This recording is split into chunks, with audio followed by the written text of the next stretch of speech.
आज Indian railway दुनिया का चौथा सबसे बड़ा रेलवे नेटवर्क है।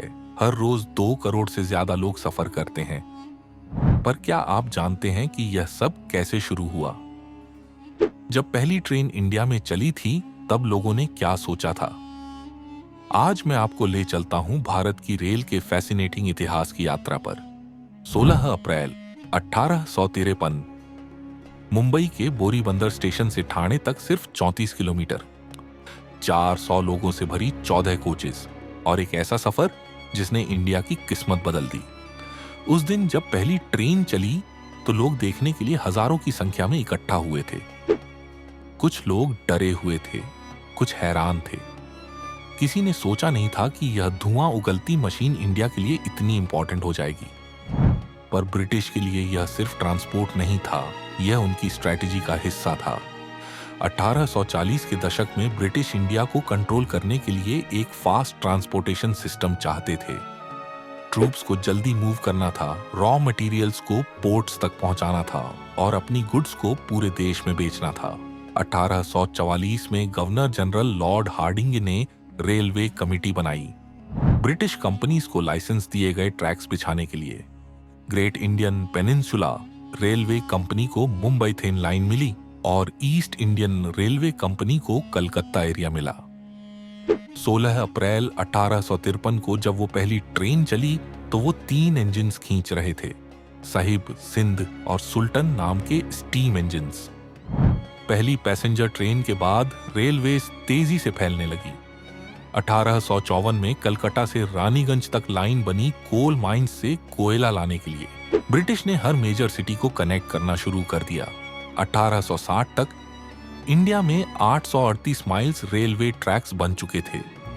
1880 तक यह बढ़कर 9000 माइल्स हो गया।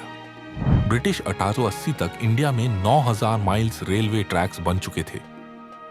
बहुत तेजी से काम कर रहे थे क्योंकि उन्हें 1857 की क्रांति के बाद रियलाइज हुआ था कि फास्ट मूवमेंट कितनी जरूरी है। रेलवेज ने इंडिया की इकोनॉमी को कंप्लीटली बदल दिया। अब गुड्स को एक जगह से दूसरी जगह भेजना आसान हो गया। पंजाब से व्हीट, बंगाल से जूट, साउथ इंडिया से कॉटन, सब कुछ पोर्ट्स तक आसानी से पहुंचने लगा और फिर ब्रिटेन भेज दिया जाता था। पर इंपैक्ट सिर्फ इकोनॉमिक नहीं था, सोशल भी था। अलग अलग रीजन्स के लोग मिलने लगे, आइडियाज एक्सचेंज होने लगे।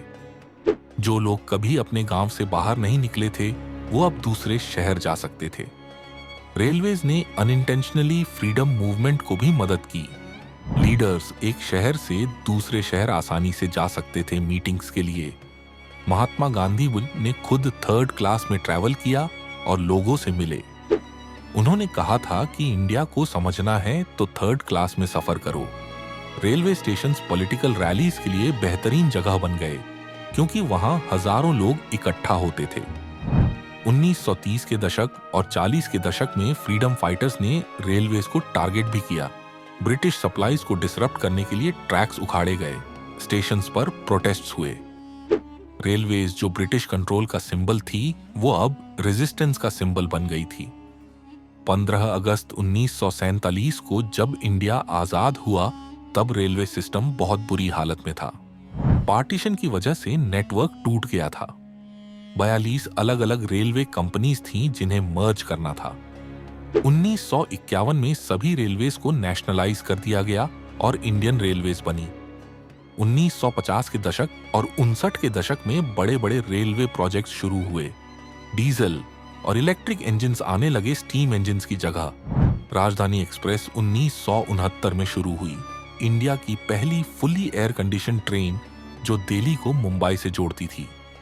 आज इंडियन रेलवेज ने कमाल की प्रोग्रेस की है। वंदे भारत जैसी semi high speed trains, metro networks, हर मेजर सिटी में बुलेट ट्रेन की प्लानिंग।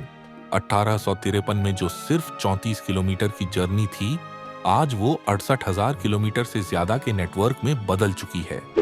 तो यह था भारत की रेल का सफर, 34 किलोमीटर से लेकर 68,000 किलोमीटर तक।